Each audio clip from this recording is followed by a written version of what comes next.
Well, of course, the conversation surrounding input costs and crop protection costs, et cetera, for 2026, it continues to be a hot topic in farm country.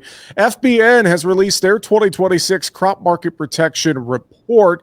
Let's talk about some of the findings. Joining us now, he is the Vice President of Category Management with FBN, Farmers Business Network.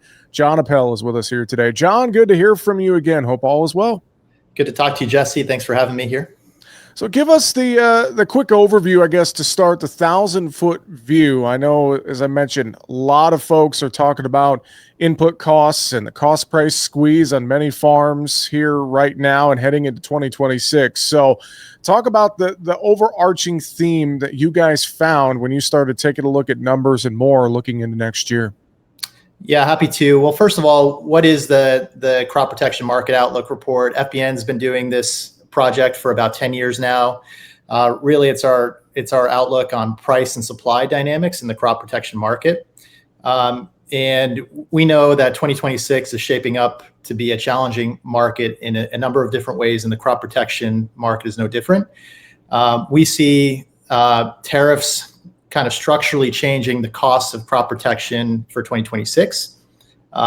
This is a bit different than 2025. Going into the season, tariffs were floated, a little bit uncertain if they were going to stick or not. But when it became clear that tariffs were going to be part of the equation, some of that impact was felt, but it was not felt to the same extent for everybody. So some of the impact was more localized, and the reason is because channel inventory needed to be depleted, right? So if there was channel inventory pre-tariff, some of those prices would take a bit longer to come up than if the local channel inventory has been depleted.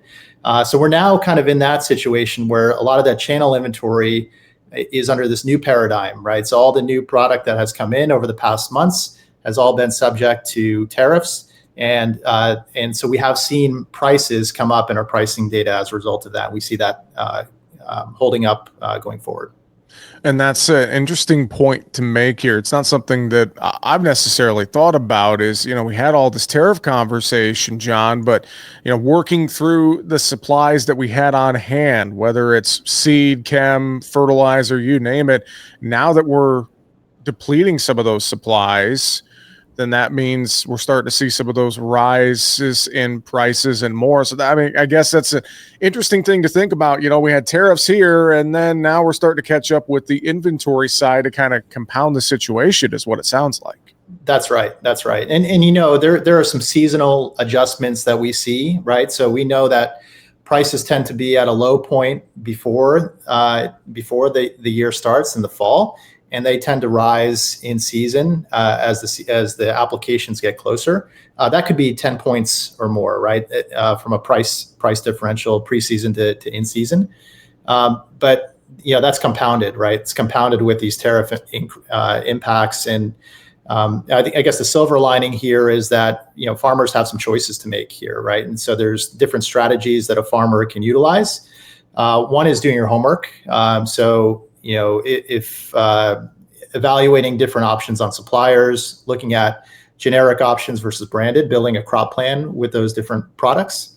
Buying early is another one, right? So avoiding the uncertainty with tariff changes, price changes, supply impacts that might come down the road is another big thing to consider. And then probably the other thing is holding on to cash, and so looking at ways to secure low interest financing, 0% financing, things like that could also help navigate this.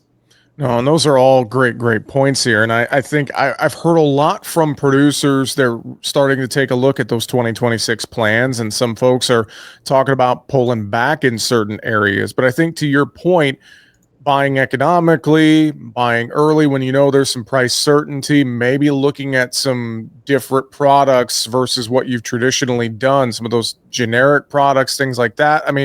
There are ways to work through some of these challenges and not necessarily sacrifice the end goal in your operation, of course, which is producing the best crop you possibly can. Right, John? That's right. And that's probably something to think through. What do I really need to secure now. I mean, with the soybean markets, there's a tremendous amount of uncertainty if that market's going to be open for growers. And so, to the extent that crops shift in acres is still yet to be determined. But farmers kind of know the basics of what they're going to need to farm, and so that might be a strategy, is to identify those bread and butter products that you're going to need going to farm in 2026 and securing those, and keep the rest a little bit optional. I think you also mentioned looking at alternatives and things like that. I mean, fertilizer is going through some similar pricing dynamics here. Phosphorus fertilizer might be one of those. And so, farmers might be considering, well, can I pull back on phosphorus applications, or can I look at replacements? So we're going to be talking a lot about a product that we have that can save growers some money on phosphorus applications as well. Well, I know folks can take a look at this full report at FBN.com, and we'll share a link to it as well on our website and social media. I know within the report, you guys do break down a few different key areas, glufosinate, glyphosate, atrazine, 2,4-D, a few different things here. I guess I'll ask you this, John, as you look broadly across the sector, is there one area that stands out more to you that we need to be concerned with and need to pay maybe closer attention to as we're making that 2026 plan? Yeah, it's certainly not one size fits all in terms of impact. There's a lot of unique dynamics happening with each product. I would say the least impacted products are two of the most applied products in the market. That's glyphosate and glufosinate. We know that will, based on the current China tariff, not considering the additional 100%, but the current paradigm, those products are going to structurally increase by 20%. And those are the least impacted products. Conversely, you have some of the more impacted products like 2,4-D, which is not only subject to tariffs, but also countervailing and anti-dumping duties. And so the price is significantly more impacted on a product like that.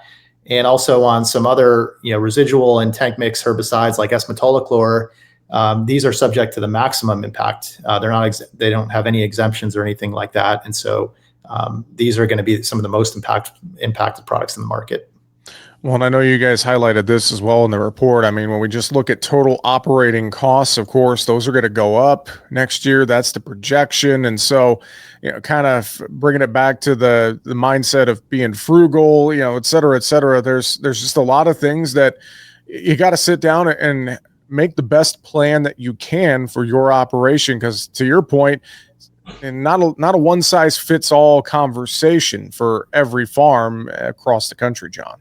That's right. Every dollar is really going to matter. Every bushel is going to matter, but not at any cost, right? So that's going to be something that farmers are going to have to pay attention to going into 26. Absolutely. Any other final thoughts you'd share with us from the crop market protection report? Anything else in general you are reminding producers about here as we get ready for 26? Any other thoughts from the FBN side? What would you leave us with here today, John?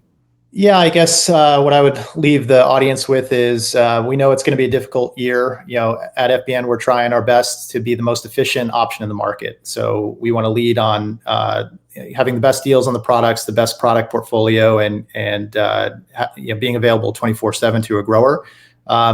There are plenty of reasons to visit FBN.com. One of those reasons that you mentioned is the ability to build a crop plan. And so we have different tools where you can build an acre plan, as we call it, and be able to quantify the savings that you might see versus other suppliers, or upload an invoice to the platform, which would unlock price transparency. And also that converts to a shopping list to quantify what you'll save by buying through FBN. Well, again, FBN.com for more, and we'll also post links up to the 2026 Crop Protection Market Outlook recently released from FBN. Appreciate the conversation. Vice President of Category Management with FBN, John Appel, thanks for joining us here on the show today. We really appreciate the time. Thanks a lot, Jesse.